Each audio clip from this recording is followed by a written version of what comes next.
So students, welcome back to my channel, that is The Educator. Today we are going to start our general English speaking part 45, and today we are going to discuss about the same topic, that we will discuss about behavior of pronouns.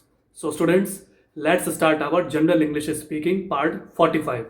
So students, let's start our general English speaking part 45, and today we are going to discuss about the same topic, that we will discuss about behavior of pronouns. So in previous class I had told you about that when two nouns are used with as well as, then the pronoun agrees with the first subject. ठीक है, तो उसके कुछ examples हैं जो मैं आपको बताता हूँ.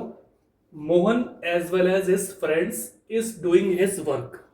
Mohan as well as his friends is doing his work. तो मोहन और उसके साथ साथ जो उसका दोस्त है वो काम को कर रहे हैं. So basically it is a present type sentence and we are using as well as here according to the rule. ठीक है, तो Mohan as well as his friends is doing his work. Mohan क्या है? मोहन एक नाउन है क्योंकि ये एक लड़के का नाम है, संज्ञा है. ठीक है, तो मोहन एज वेल एज उसके साथ साथ जो उसके दोस्त हैं, फ्रेंड्स हैं, तो इज डूइंग हिज वर्क, तो वो अपना काम कर रहे हैं, सब अपना पर्टिकुलर काम कर रहे हैं. ठीक है, the students as well as their teachers are doing their work. ठीक है, the students as well as their teachers are doing their work. तो इस सेंटेंस में क्या है? ये बेसिकली प्रेजेंट टाइप सेंटेंस है. इस सेंटेंस में, इस वाक्य में ये बताया जा रहा है कि जो स्टूडेंट्स हैं, बहुत सारे स्टूडेंट्स हैं, छात्र हैं. The students as well as their teacher, छात्र और एज वेल एज उनकी जो अध्यापक हैं, उनके जो टीचर या शिक्षक हैं, आर डूइंग देयर वर्क, वे अपना कार्य कर रहे हैं. ठीक है, द स्टूडेंट्स, स्टूडेंट बेसिकली क्या है? नाउन है, और ये प्लूरल है क्योंकि स्टूडेंट एक नहीं है, बहुत सारे छात्र हैं, तो ये स्टूडेंट्स हो गया. उसी तरीके से आपके टीचर हैं, एक टीचर नहीं है, कई सारे टीचर्स हैं, यानी अध्यापक, शिक्षक हैं. ठीक है, और ये आपका प्रेजेंट का सेंटेंस है. The students as well as their teachers are doing their work. बहुत सारे जो छात्र हैं, एज वेल एज उनके साथ जो उनके टीचर्स हैं, जो उनके अध्यापक हैं, आर डूइंग देयर वर्क, वे अपना कार्य कर रहे हैं. सो ये कंडीशन भी आपकी मैच कर रही है उस रूल को जो मैंने अभी आपको बताया है, या पिछली क्लास में मैंने आपको बताया था. ठीक है, अब आगे बढ़ते हैं. When two singular nouns joined by and are preceded by each or every, the pronoun used must be singular and should agree in gender with the second noun. Example: every man and every woman will do her best for the nation. Each boy and each girl went to her house. ठीक है, तो इसमें क्या कहता है? When two singular nouns, जब दो एक वचनीय संज्ञाएं joined by and, जब उनको हम and के थ्रू ज्वाइन करते हैं, are preceded by each और every, तो वो आगे बढ़ते हैं प्रत्येक, each और every प्रत्येक. ठीक है, every, the pronoun used, और जो प्रोनाउन, जो सर्वनाम उनके लिए प्रयोग में लाया जाएगा, मस्ट बी सिंगुलर, वो एक वचनीय होना चाहिए.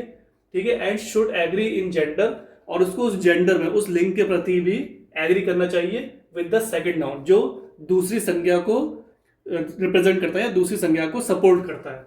एग्जाम्पल यानी उदाहरण के रूप में हम ले सकते हैं, every man and every woman will do her best for the nation.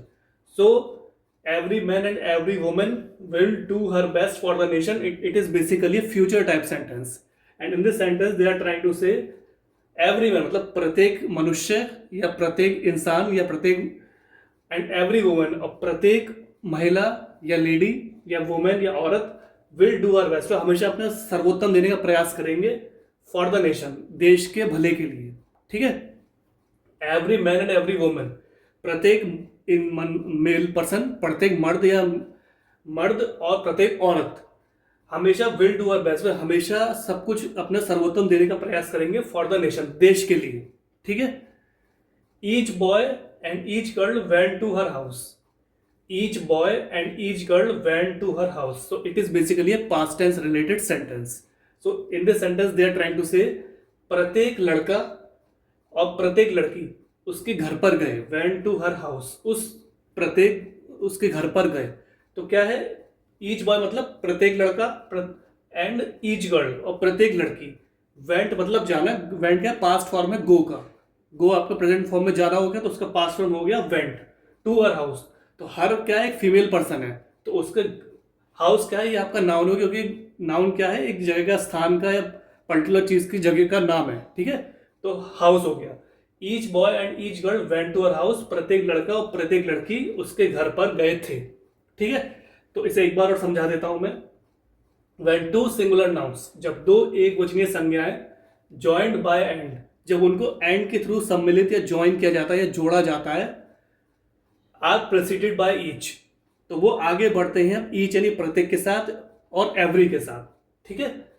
The pronoun used must be, जो सर्वनाम जो प्रयोग में लाया जाएगा वो हमेशा एक वचनीय यानी सिंगुलर होना चाहिए, and should agree in gender, और उसको उस लिंग के प्रति एग्री करना चाहिए, उससे सहमति होनी चाहिए विद द सेकंड नाउन, जो दूसरी संज्ञा को सपोर्ट करता है या दूसरे नाउन को सपोर्ट करता है, ठीक है। Example, every man and every woman will do her best for the nation, it is basically future type sentence.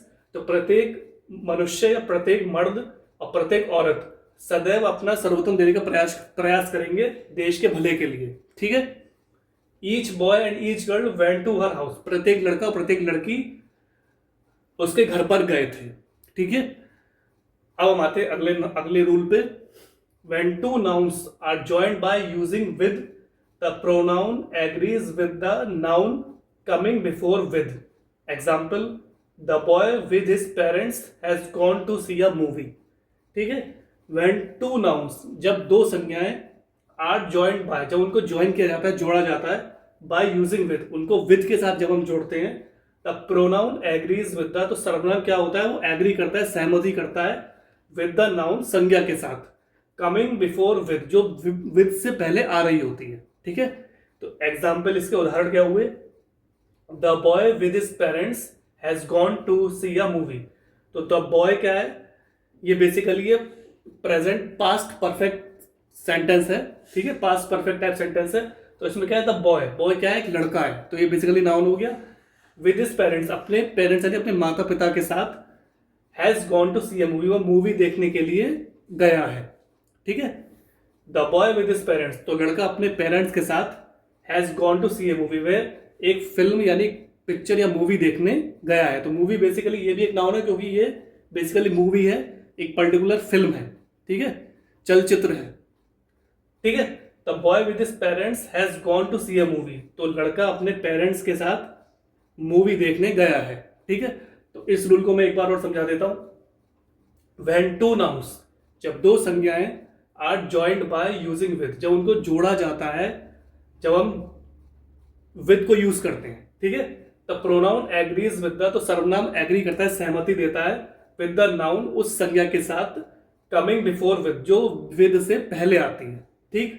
Example यानी उदाहरण, the boy with his parents has gone to see a movie, तो लड़का अपने parents के साथ एक movie देखने गया है, ठीक है। So students, this was the general English speaking part 45, in which I tried to explain you about behavior of pronouns with some definitions, with some examples. So students, try to understand it, read the definition and examples, and try to use them in your English language when you try to speak in front of another person. So these sentences we normally use in our day-to-day life in conversation. So ultimately what will happen, your confidence will boost up, your personality will grow, and ultimately you will become a perfect and fluent English speaker in front of another person. So students, thanks for your valuable and precious time. Have a nice day.